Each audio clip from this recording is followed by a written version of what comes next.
जय श्री राधे दोस्तों, आइए सुनते हैं आज की एक बहुत सुंदर सत्यता पर आधारित कहानी, जिनके जीवन से हमें बहुत अच्छी सीख प्राप्त हो सकती है।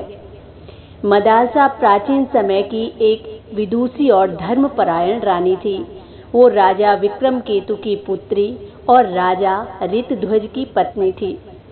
उनका जीवन त्याग, ज्ञान और वैराग्य का अद्भुत उदाहरण है। जब उनका पहला पुत्र जन्म लेता है तो राजा ऋतध्वज अत्यंत प्रसन्न हुए और कहने लगे कि रानी, ये मेरा उत्तराधिकारी बनेगा।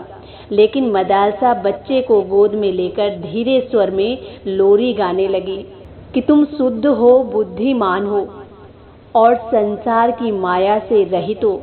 इस प्रकार इस लोरी में वैराग्य और ज्ञान का ऐसा अमृत था कि बालक बड़ा होकर राजपाट छोड़कर सन्यास के मार्ग पर चल पड़ा। जब दूसरा और तीसरा पुत्र जन्म लेता है तब भी मदालसा ने उन्हें वही उपदेश दिया और उसका भी यही परिणाम हुआ कि दोनों पुत्र वैराग्य के मार्ग पर निकल पड़े और सन्यासी बन गए। राजा ऋतध्वज चिंतित हुए और उन्होंने रानी से कहा कि रानी, मैं चाहता हूँ कि कम से कम हमारा चौथा पुत्र राजगद्दी संभाले, सन्यासी ना बने। इस बार तुम उसे धर्म और राजनीति का ज्ञान देना। मदालसा ने अपने पति की बात मान ली और उन्होंने अपने चौथे पुत्र को सिखाया कि बेटा, राजा होना केवल राज करना नहीं है, बल्कि प्रजा की सेवा करना है।